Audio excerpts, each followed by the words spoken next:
Okay, so this video is dedicated to all the Gen Zs out there.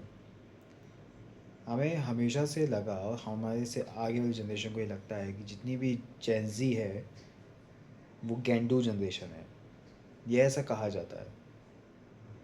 But I think day by day ना ये realise होता जा रहा है, ये समझ में आता जा रहा है कि जो Gen Z जनरेशन है वो गेंडू जनरेशन नहीं है, वो स्मार्ट जनरेशन है. वो जनरेशन है जिसने हमारे सारे के सारे जो एक नॉर्म होते हैं ना, ऑर्थोडॉक्स होते हैं, जिनको हम परंपरागत तरीके से फॉलो करते आ गए हैं कि जो माँ बाप ने बोला वो करते जाओ, जो सोसाइटी बोल रही है जैसे कर रही है वो करते चले जाओ, भेड़ चाल. उन्होंने उस चीज़ के ख़िलाफ़ आवाज़ उठाई.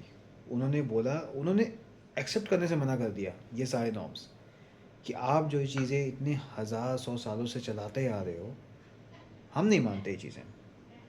उन्होंने उस चीज़ के ख़िलाफ़ स्टैंड लिया अपना, उन्होंने अपने लिए स्टैंड लिया, जो कि इतनी ज़्यादा कॉन्फिडेंस इससे पहले वाली जनरेशन के पास नहीं था, क्योंकि वो जनरेशन थी जो शादी तक अपने माँ बाप से पूछ के करती थी, अपने माँ बाप की मर्ज़ी से शादी तक कर रही थी, अपना वोट तक अपने माँ बाप से पूछ के डाल के आ रही थी. वो जनरेशन थी. तो उस जनरेशन से कैसे एक्सपेक्ट कर सकते हो कि वो इस जनरेशन को समझेगी, जो जनरेशन अपना हक मांगना जानती है.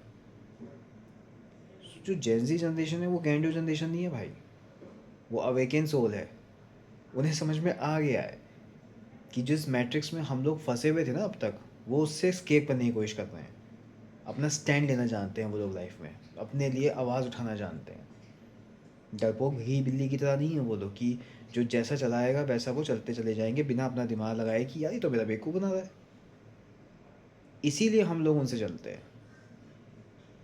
And I completely understand Gen Z के जितने भी इमोशन हैं, जिनके एक्सप्रेशंस हैं.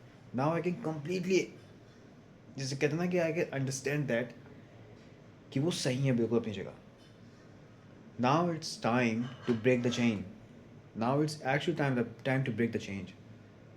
वरना जितने बिजनेसमैन हैं वो आपको 70-80 घंटे काम करने की जो राय दे रहे हैं उनके खिलाफ ही आवाज़ उठाते हैं. वरना मिलेनियल्स और उनसे पहले के लोग तो कहते हैं साहब हम हमसे 20 घंटा 22 घंटा काम करा दीजिए, कर लेंगे जी, क्योंकि हमें तो माँ बाप ने सिखाया है कि नौकर बनो, मालिक मत बनना, हमेशा नौकर बनो. सो या, I support Gen Z in this matter. I support Gen Z. दुनिया कुछ भी बोले कोई फ़र्क नहीं पड़ता. उन लोगों को स्लेवरी करने की आदत है, वो लोग स्लेवरी करते रहेंगे हमेशा. अपने बच्चे को भी यही सिखाएंगे कि मैं स्लेव था तो बेटा तुझे भी स्लेव ही बनना है. That's it. So good job Gen Z. तुम लोग जो भी कर रहे हो अमेजिंग कर रहे हो.